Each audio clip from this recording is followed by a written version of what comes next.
Dios les bendiga, mis hermanos, en esta mañana a todos. Estamos estudiando el capítulo 5 de Juan. Ya habíamos revisado previamente lo que estaba aconteciendo. El Señor Jesús da la sanidad a un paralítico que tenía 38 años pidiendo por su sanidad. Es evidente porque imagínense 38 años pidiendo por una sanidad. El Señor le da la orden: levántate, toma tu lecho y anda. Él lo hace y obviamente comienza a haber un conflicto entre los religiosos, porque el Señor hace su milagro en un día de reposo. La semana pasada, o la última charla, nosotros hablamos extendidamente sobre lo que era el día de reposo, que representaba para nosotros como creyentes, y habíamos dicho que para nosotros el verdadero descanso y reposo es Jesús, más que un día en particular, es Jesús. Entonces vamos a seguir con este pasaje. Vamos a hacerlo desde el versículo 13. Vamos a leer desde el versículo 13, Juan 5, 13. Juan capítulo 5, versículo 13. Vamos a leer hasta el versículo 18. Dice así la palabra de Dios: y el que había sido sanado no sabía quién fuese, porque Jesús se había apartado de la gente que estaba en aquel lugar. Después le halló Jesús en el templo y le dijo: mira, has sido sanado, no peques más para que no te venga alguna cosa peor. Versículo 15. El hombre se fue y dio aviso a los judíos que Jesús era el que le había sanado. Y por esta causa los judíos perseguían a Jesús y procuraban matarle, porque hacía estas cosas en el día de reposo. Y Jesús les respondió: mi Padre hasta ahora trabaja y yo trabajo.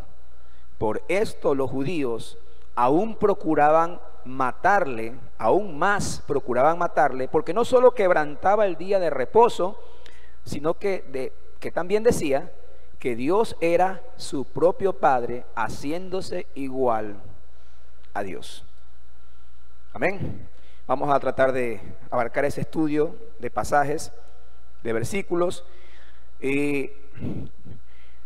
Iniciando el versículo 13. Qué interesante, mi hermano, que el Señor había hecho una sanidad y se había sigilosamente desaparecido. Y eso me sugiere algunas preguntas.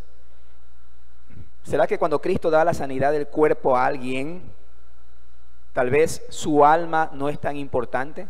No sé si me hago entender. ¿Será que Cristo, cuando da la sanidad física, no es de igual importancia que la sanidad de su alma? ¿Está interesado el Señor de que el alma de la persona también sea salva? Y vamos a revisar lo que dice la Escritura con respecto a estas preguntas y otras más que podemos formularnos. Dice el versículo 13 que efectivamente el Señor sanó, y resulta que el que había sido sanado no sabía quién lo había sanado. Usted se imagina una sanidad que el Señor hace muy portentosa a alguien que estaba 38 años esperando. No dice la Escritura que tenía 38 años de edad, dice que tenía 38 años esperando en el estanque de Betesda el movimiento de las aguas.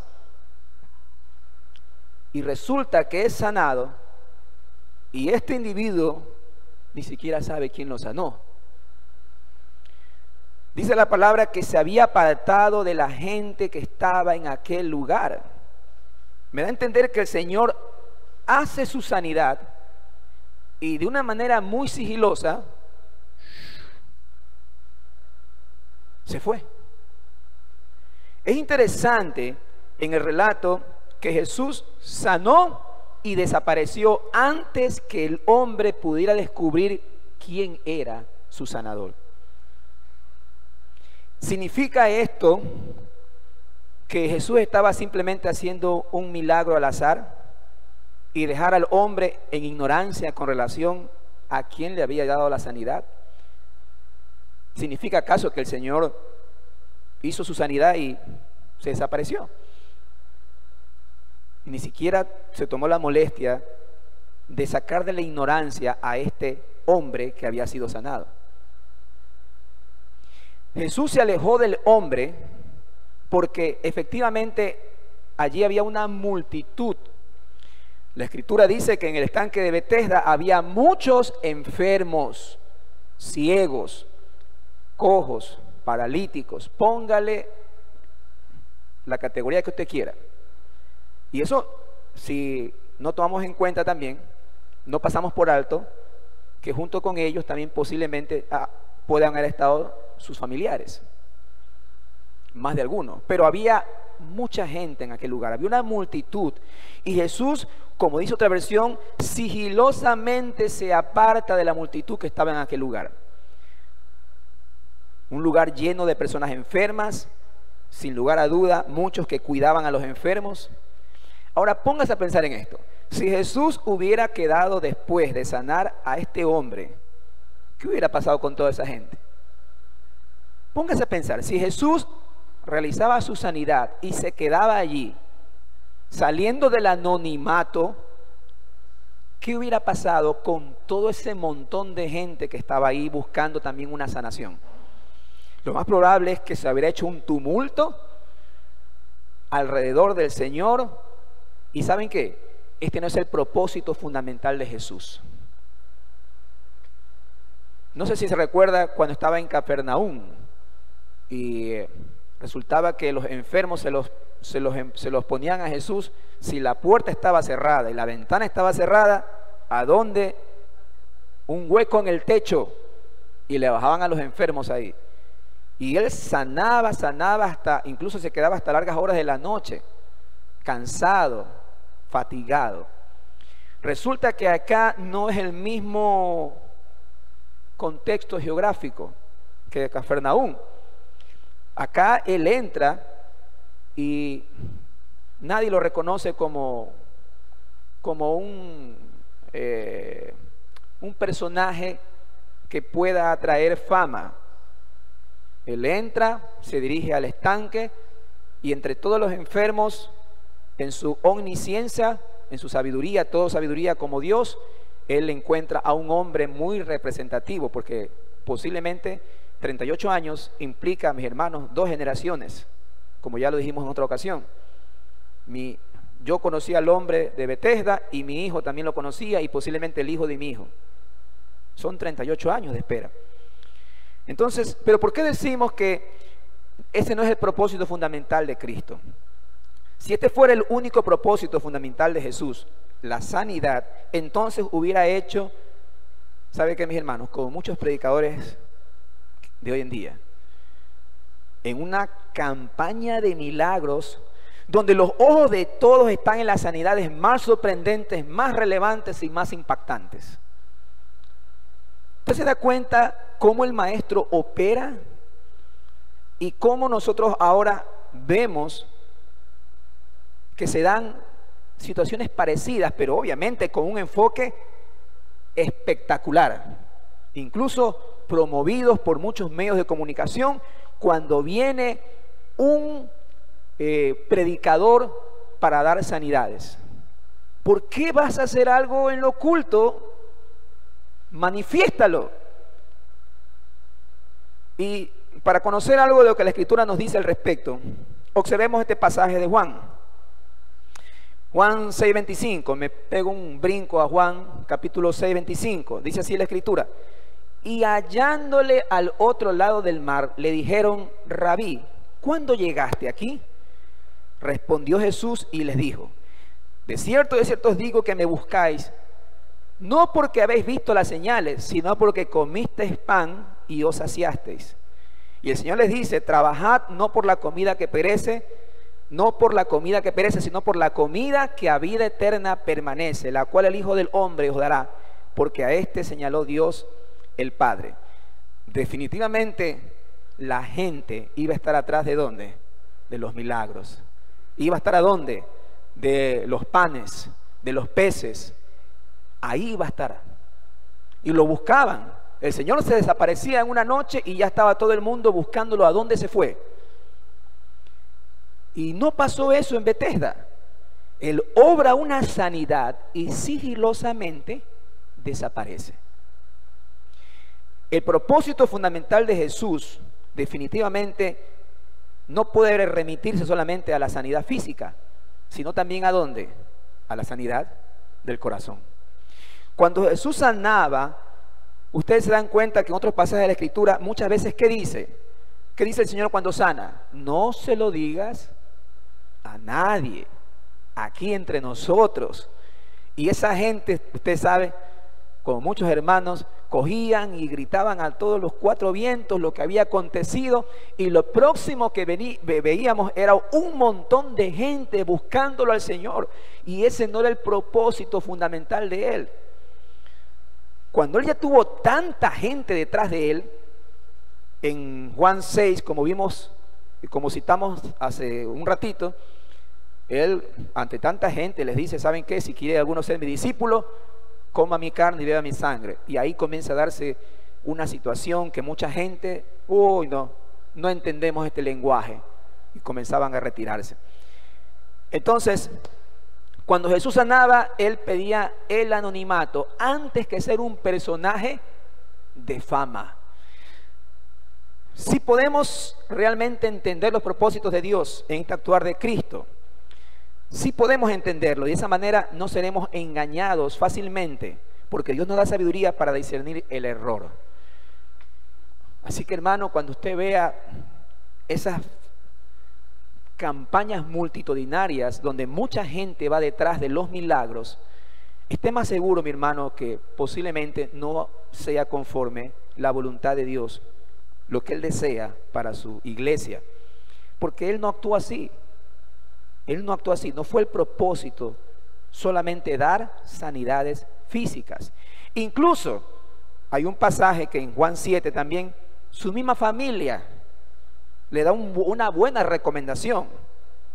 Es decir, como ven que tiene ese don sobrenatural de dar sanidades, en Juan 7, capítulo 7, versículos 3 y 4, sus hermanos le dan una linda recomendación. Le dijeron sus hermanos, sal de aquí y vete a Judea, para que también tus discípulos vean las obras que haces.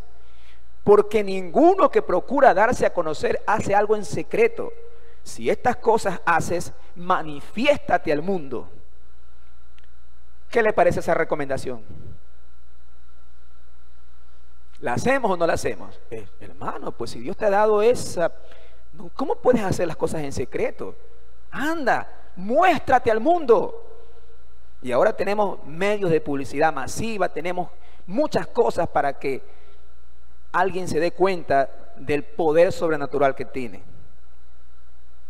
Pero la Escritura es muy clara, porque en el versículo 5 de Juan 7 dice que ni aún sus hermanos creían en Él. Así que esa recomendación que le dan no viene de parte de Dios. Y sabe que nosotros podemos discernir esto. Discernimos el error de esta manera cuando nos encontramos con muchos falsos maestros, falsos predicadores. No podemos nosotros dejarnos arrastrar, porque el maestro no actuó así. Él no obró de esa manera. Jesús estaba muy interesado efectivamente en la sanidad del alma, en el corazón, en este caso del paralítico de Betesda. Y ¿saben qué? Por eso Él mismo lo va a buscar. Porque usted lee, vamos a regresar a Juan capítulo 5, vamos al 14, dice, el 13 ya lo leímos, ¿no? El que había sido sanado no sabía quién fuese, porque Jesús se había apartado de la gente de aquel lugar. Pero ¿qué sucede? Versículo 15 dice, versículo 14. Después le halló Jesús en el templo y le dijo, ¿sí se da cuenta? El Señor va a buscar al que había sido sanado. No lo deja en la ignorancia. dando a entender que a Jesús sí le interesa algo más allá que es una sanidad. Sí le interesa. El versículo 14 efectivamente nos muestra que es Jesús quien halló al hombre, no el hombre que halló a Jesús. Y le dice, mira, has sido sanado. ¿Y qué le dice? No peques más para que te suceda algo peor. Jesús realmente no tenía intención de alejarse de este hombre y dejarle solamente con un cuerpo sano. Observemos esto también. Jesús busca al hombre del templo y le dice el punto real en su sanidad. ¿A qué me refiero con esto del punto real en su sanidad? Has sido sanado, así que no peques más para que te suceda algo peor. ¿Cuál es el problema aquí? ¿O cuál es la dificultad? El problema no es la salud, porque ya había sido sanado. Él realmente, ¿qué estaba buscando? Es la sanidad de su corazón. Y por eso, mis hermanos, este mensaje lo he titulado, te he sanado para hacerte santo. Ese es el propósito del Señor. Le dice, no peques más. El propósito de Jesús no era solamente la sanidad del cuerpo. Junto con la salvación ofrecida, Él busca la santificación de los suyos. Él busca la santificación de los suyos. Es triste, mi hermano, cuando alguien dentro de la iglesia recibe una sanidad y después que recibe la sanidad, se aparta.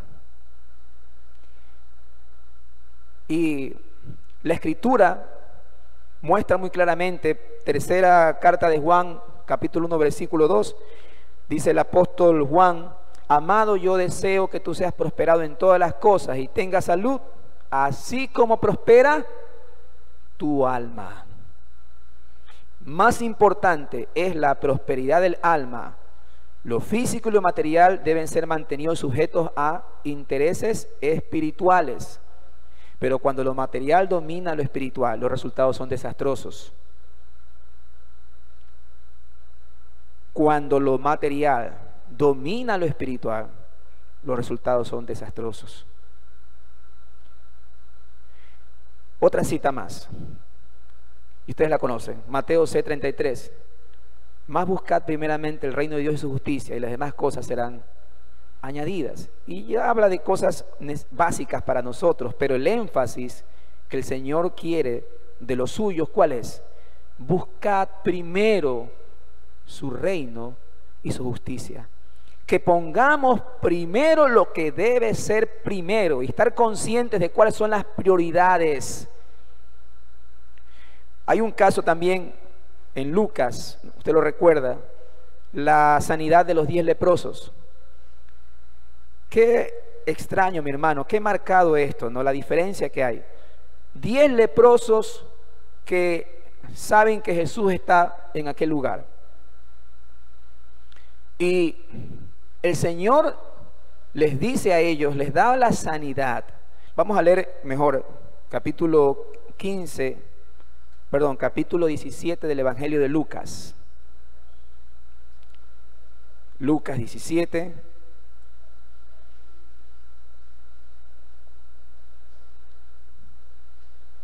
Vamos a leer dice del 11, yendo Jesús a Jerusalén, pasaba entre Samaria y Galilea, y al entrar en una aldea, le salieron al encuentro 10 hombres leprosos, los cuales se pararon de lejos y alzaron la voz diciendo, Jesús, Maestro, ten misericordia de nosotros. Si se da cuenta de lo que está aconteciendo, de lejos se pararon. Ellos, los leprosos, no podían mezclarse con la gente sana. Es más, los leprosos cuando andaban tenían que gritar inmundo, inmundo, inmundo, para que todos los demás sepan que tenían una enfermedad como la lepra. Por eso se pararon lejos y alzaron la voz diciendo: Jesús, Maestro, ten misericordia de nosotros. Cuando él los vio, versículo 14, les dijo: id y mostraos a los sacerdotes. Eso implica un ritual de purificación que hacían los judíos cuando eran librados de una enfermedad. Ellos obraron por fe. Dice: y aconteció que mientras iban, fueron limpios. Ustedes se imaginan esos hombres que la lepra lo que hacía es que se secaba la piel y muchas veces se caía ciertas partes, se les caía la oreja, se les caía la nariz, se les caían los dedos. Imaginémonos cómo habrá sido de horrendo eso. Pero cuando ellos obraron en fe y se dirigieron al sacerdote, dice la palabra que quedaron limpios. Versículo 15. Entonces uno de ellos, viendo que había sido sanado, volvió glorificando a gran voz. Hasta ahí, ¿cuántos sanados tenemos? 10, ¿sí o no? 10 leprosos. Uno de ellos regresa glorificando a gran voz, glorificando a Dios a gran voz. Mira lo que hace. Se postra rostro en tierra, señal de adoración, a los pies de Jesús, y le da gracias. Y miren lo que dice también ahí, aunque no es ahorita el propósito del estudio, este pasaje, pero era samaritano. El Señor le dice: ¿no son 10 los que fueron limpiados? ¿Y los 9 dónde están? No hubo quien volviese y diera la gloria a Dios, sino este samaritano. Y los otros que son judíos, ¿dónde están?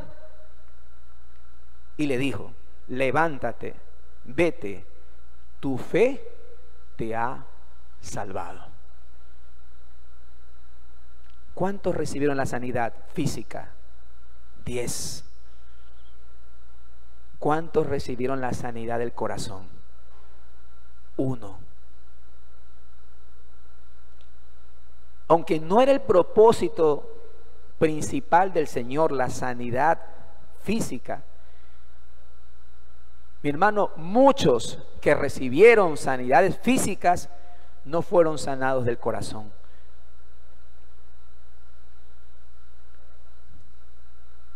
Pero el Señor, al paralítico de Betesda, Él lo va a buscar. Él lo va a buscar porque estaba interesado en su sanidad del alma. ¿Usted se da cuenta de eso, mi hermano, en esta mañana? Usted que está sentado aquí. ¿Por qué está usted aquí? ¿Usted se quedó solamente con la sanidad física? Si la recibió, el cambio de vida, pero usted está aquí esta mañana porque quiere ser o anhela ser su discípulo. Y es más que seguro, mi hermano, que en el caso de los leprosos, ese samaritano se quedó ahí y posiblemente se quedó hasta Pentecostés, porque fue cambiado su corazón. Es triste cuando vemos a alguien que recibe una sanidad y se aparta de los caminos del Señor. Ese no es el propósito fundamental. Ese no es el propósito que el Señor enfoca en una sanidad física. Él quiere sanar tu corazón. Y por eso estás en esta mañana aquí. Porque Él te puede dar muchas cosas o muchas bendiciones materiales, pero ese no es el fin. Y yo sé que afuera hay mucha confusión, hay mucha ignorancia al respecto. Y mucha gente está detrás de qué cosa, de las señales, de las sanaciones, de las bendiciones. Pero ese no es el propósito, porque el Señor nunca obró de esa manera. Él está interesado por tu corazón, por la sanidad de tu alma. El propósito al sanar tu cuerpo es la sanidad de tu alma. Él nos ha dado un regalo y saben que es gratuito. No lo ganamos porque somos inteligentes o porque somos especiales. no éramos lo suficiente buenos para ganarnos la sanidad de nuestro corazón. Y hablando del paralítico de Betesda, peor aún, porque ¿en qué había puesto su confianza el paralítico? Si recuerda, ¿en qué había puesto su confianza? En que el agua se mueva, en que el ángel aparezca. Esa era la confianza que había puesto él. Así que, ¿qué podía tener ese hombre para haberse ganado el favor del Señor? Y le dice, no peques más para que no te venga alguna cosa peor. Jesús le advierte que si se vuelve atrás y rechaza este regalo, o solamente abraza la salud como un ídolo y regresa al pecado como su forma de vida, ¿qué va a pasar? Dice, te viene una cosa peor. ¿A qué cosa peor se refiere? Porque si tomamos en cuenta lo peor que habrá tenido este hombre durante 38 años de sufrimiento, 38 años, ¿puede haber algo peor que eso físicamente? Y si usted lee, se pega un saltito al versículo 28 y 29 de Juan 5, el Señor dice, no os admiréis de esto, porque viene la hora en que todos los que están en los sepulcros oirán su voz y saldrán. Los que hicieron lo bueno a resurrección de vida y los que practicaron lo malo a resurrección de juicio. ¿Qué viene a ser entonces esa cosa peor? Tomando el contexto de todo este pasaje, ¿qué vendría a ser? ¿Acaso será que vuelva a ser paralítico? ¿O que se quede ciego? ¿O que se quede qué sé yo? No, con algún problema en su cuerpo. ¿Qué sería esta cosa peor? Si nos damos cuenta y vemos ese pasaje al final, versículo 28-29, ¿a qué se refiere el Señor? Al juicio final. Eso sería la cosa peor. En otras palabras, le está diciendo, te he sanado para que seas santo, para que dejes de hacer lo malo y para que no te levantes a resurrección de juicio, sino a resurrección de vida. Me he mostrado ante ti como el dador de la vida. No te alejes de mí hacia una vida de pecado, porque lo que te espera, la cosa peor que te espera, es juicio. Consideremos la escritura también. ¿Qué dice 2 de Pedro 2:20? Vamos a leerlo, búsquela, 2 de Pedro 2:20. 2 de Pedro 2:20. Voy a leer la versión NTV. Y cuando la gente escapa de la maldad del mundo, por medio de conocer a nuestro Señor y Salvador Jesucristo, hago un paréntesis, ¿usted ha escapado de la maldad del mundo? ¿Sí o no? Usted ha escapado de la maldad del mundo por medio del conocimiento de Jesús. Y cuando la gente escapa de la maldad del mundo por medio de conocer a nuestro Señor y Salvador Jesucristo, pero luego se enreda y vuelve a quedar esclavizada por el pecado, esta versión dice, termina peor que antes. Esa es la verdad. Es triste, mi hermano, porque el propósito del Señor no es solamente darte una bendición física o material, pero si tú le rechazas, lo que te va a quedar es algo peor. Y el versículo 21 dice, les hubiera sido mejor nunca haber conocido el camino a la justicia, en lugar de conocerlo y luego rechazar el mandato que se les dio de vivir una vida santa.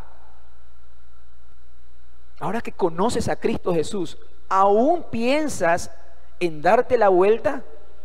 A pesar de que su palabra es una clara advertencia. Y lo siguiente es más duro. Dice, rechazar el mandato que les dio para vivir una vida santa. Versículo 22, demuestran qué tan cierto es este proverbio que dice, un perro vuelve a su vómito, un perro se vuelve a comer lo que ha vomitado. Y otro que dice que el cerdo recién lavado se va a revolcar en el lodo. Eso es lo que está demostrando muchos que rechazan, se quedan solamente con una sanación y no permiten que el Señor trabaje en el corazón. Que a la final no fueron ovejas, sino que fueron o perros o cerdos. Esta palabra es dura, mis hermanos. Y usted pregúntese, Señor, ¿qué soy yo? ¿Soy una oveja? ¿O soy un perro o un cerdo? Si está aquí, yo pienso que todavía hay esperanza. Porque todavía la palabra de Dios le hace latir el corazón. Que usted entienda que no está jugando con Dios. ¿Entiende eso? Volviendo al paralítico, ahora sano. ¿No era suficiente el sufrimiento de 38 años para convencerle que debería evitar el pecado? 38 años, mi hermano. ¿No era suficiente eso para que no vuelva a pecar más? Lamentablemente, por causa del pecado, muchísimas personas sufren no solamente 38 años, sino muchos años más. Y siguen así porque nunca aprenden a aborrecer el pecado. Nunca. El Señor Jesús, cuando hizo su cernidera, si le podemos llamar así, mucha gente siguiéndole, interesados por llenarse la barriga y por las sanidades, comenzó a hablar directamente. Que quiere venir en pos de mí, tome su cruz, niégase a sí mismo y sígame. Coma mi carne y beba mi sangre. Y todo el mundo comenzó a darle la vuelta. Y usted sabe, los discípulos y las palabras del apóstol Pedro, ¿a quién iremos? Solamente, Señor, usted tiene palabras de vida eterna. ¿A quién iremos? ¿Va a correr a la apostasía que hay hoy, que hay hoy en las iglesias? ¿Se va a quedar con motivaciones? ¿Se va a quedar con experiencias? Nosotros hemos decidido enseñar la palabra. Y es la palabra la que hace la obra en cada uno de ustedes. Fuera fácil, ¿no? Fuera fácil. Si queremos nosotros hablar de una iglesia llena, ¿sabes qué, Luis? Pastor Luis, vamos a comenzar a tumbar un montón de gente aquí. Lo cogemos a Richard, que puede cargar a todo el mundo, tumbamos gente nomás para que se coigan, Richard los coge. Hermano, comenzamos a vivir en desorden y usted va a ver tal vez que posiblemente la iglesia se llene como nunca se puede haber llenado. Anhelamos crecimiento, pero un crecimiento fundamentado en su palabra. Amén. Versículo 15. Juan 5:15. El hombre se fue y dio aviso a los judíos. Ahora sí ya sabía quién lo sanó, que Jesús era el que lo había sanado. No es que sea chismoso, mis hermanos, no es que le gustaba el chisme ni nada de eso, no. Porque le habían ya preguntado quién te sanó. Y recordemos que los religiosos eran la autoridad espiritual para el pueblo. Ya con la mente fresca de quién fue el que lo había sanado, él les dice, es Jesús. Y versículo 16 dice que por esta causa los judíos perseguían a Jesús y procuraban matarle porque hacía estas cosas en el día de reposo. Y algo de eso ya vimos con respecto al día de reposo. Con estas palabras obviamente tenían lo que querían los religiosos. ¿Saben qué querían? Evidencias. Ahora sí tenemos evidencias de que este hombre quebrantó el día de reposo. El testimonio del hombre sanado era una evidencia del testimonio del poder de Cristo, pero al mismo tiempo también usado en su contra por los líderes religiosos. Por esta causa, dice la Escritura, que perseguían a Jesús y procuraban matarle, porque hacía estas cosas en el día de reposo. Y ya eso tocamos en la charla anterior con respecto al día de reposo. Y es interesante que en el versículo 17 el Señor les dice, y Jesús les respondió, mi Padre hasta ahora trabaja y yo trabajo. Mi Padre trabaja siempre y yo también trabajo. Observe que Jesús no dice nuestro Padre, porque ya vamos a llegar a Juan 8, bueno, se enfrenta con los fariseos. Ustedes son hijos de vuestro padre el diablo, porque quieren matarme, y el diablo siempre ha sido un homicida desde el principio. Por eso él dice, no, él dice mi Padre, no dice nuestro Padre. Mi Padre trabaja y yo trabajo. Declara que Dios era su Padre en un sentido especial y único. Jesús dijo a los judíos, mi Padre trabaja siempre y yo también trabajo. La respuesta de Jesús contra la acusación que le hacían los judíos, que trabajaba en sábado, no porque fuese contra sus leyes ritualistas, como vimos también en la charla anterior, contra su ritualismo religioso y sus tradiciones con respecto al sábado, sino que Jesús responde con un argumento mayor y decisivo. Mi Padre trabaja, porque Él es el dueño, el creador, Él es el dueño del sábado. El reposo sabático estaba establecido en la ley, tomando su esquema del relato de Génesis. ¿Usted se recuerda el relato de Génesis? En 6 días creó el Señor los cielos y la tierra, y el séptimo día, ¿qué hizo? ¿Y acaso Dios estaba cansado? No, es absurdo pensar que Dios estaba cansado. Este descanso era el asunto que preocupaba a la teología de los rabinos religiosos. Se enfocaban en que había quebrantado el sábado, pero recordemos que Jesús, ¿qué estaba haciendo? Estaba rescatando una oveja, ¿sí o no? Estaba rescatando al paralítico, y Él no se iba a someter a su legalismo ritualista que tenían, porque Él es el Señor del sábado. Entonces Él puede decir, mi Padre trabaja. ¿Y en qué trabaja? No porque estaba cansado y no porque trabajaba y tenía que descansar. Él trabajaba en buscar las almas perdidas. Él trabajaba en dar y buscar la salvación. Ese era el trabajo, y Él no se iba a detener por los rituales de los judíos. Amén. Eso debe estar claro. Él se iba a ocupar, al igual que su Padre, de la compasión, de la justicia, de la misericordia. A diferencia de los judíos, de los religiosos, que lo que querían es castigo por haber quebrantado el sábado. Por eso dice, mi Padre trabaja. Y si Él trabaja, yo que soy su hijo, también trabajo. Entonces, cuando Jesús les hablaba de esa manera, es como diciendo, yo no me sujeto a sus ritualismos, porque mi Padre está interesado por las ovejas, y yo, que soy su hijo, quiero la salvación de mis ovejas. Así que yo no me rijo a sus rituales. Cuando ellos escuchaban todo eso, dice el versículo 18 que a los judíos aún más procuraban matarle, porque no solamente ya quebrantaba el día de reposo, ¿qué dice la escritura ahí? Léalo. Sino que también decía que Dios era su propio Padre, haciéndose igual a Dios.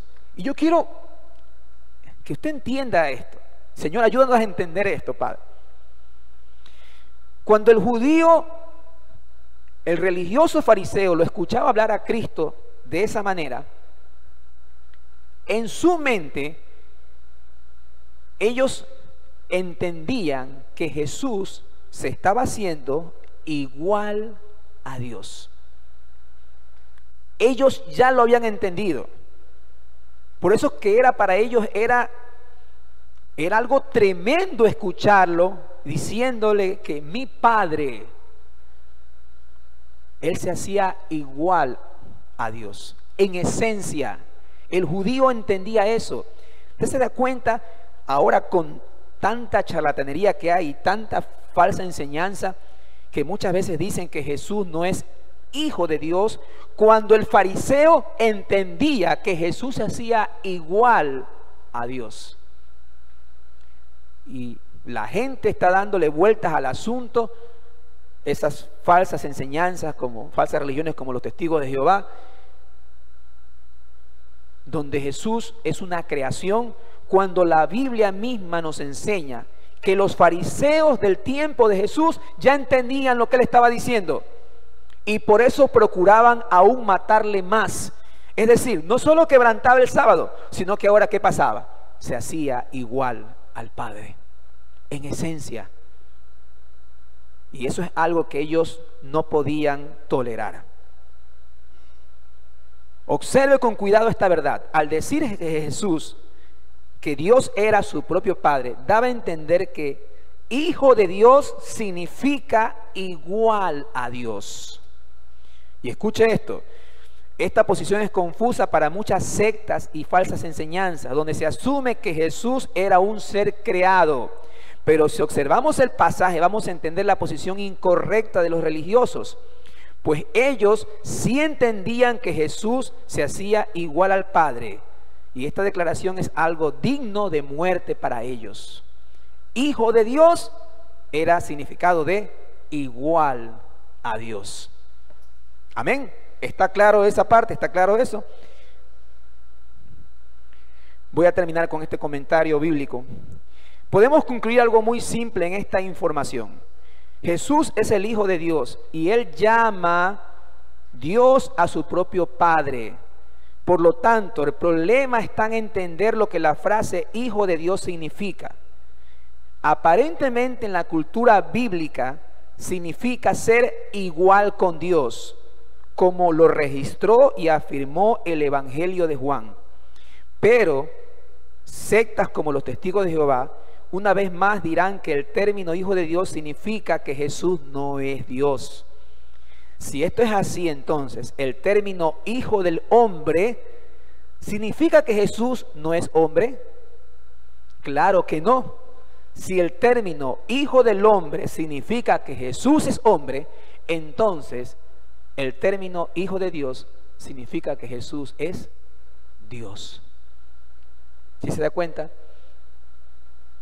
Y nosotros, mis hermanos, gracias a su bondad y a su misericordia, podemos acercarnos a esta realidad. Entonces, vamos a cerrar con esto. Por esta causa, versículo 16, perseguían a Jesús y procuraban matarle porque hacía estas cosas en día de reposo.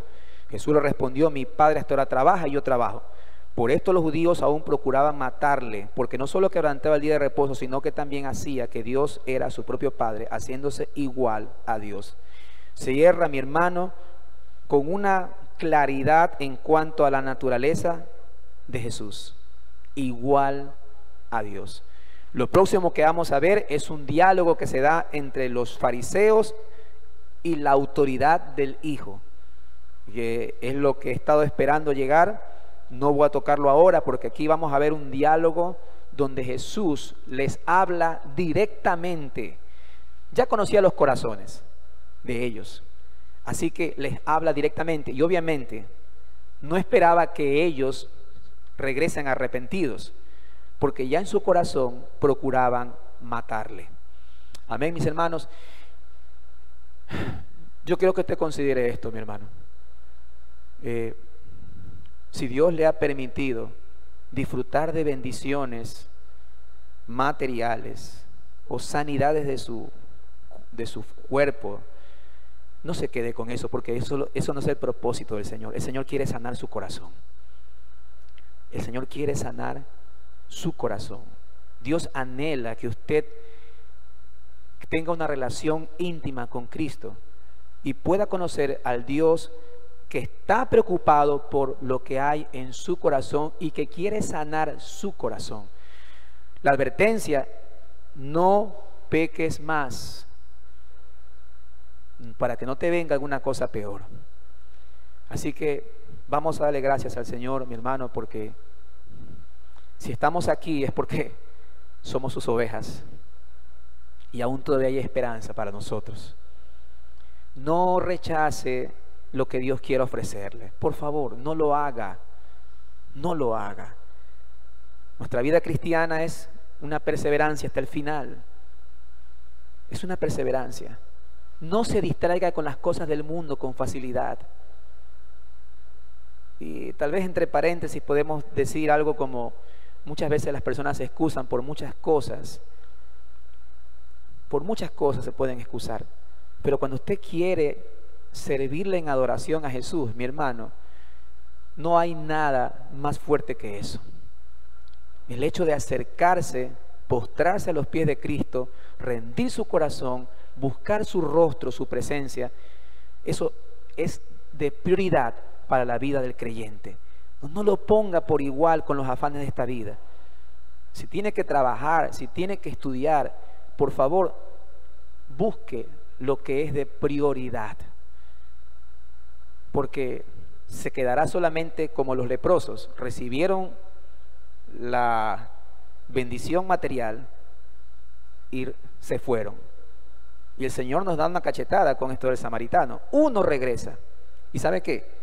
No era judío, era samaritano. Amén.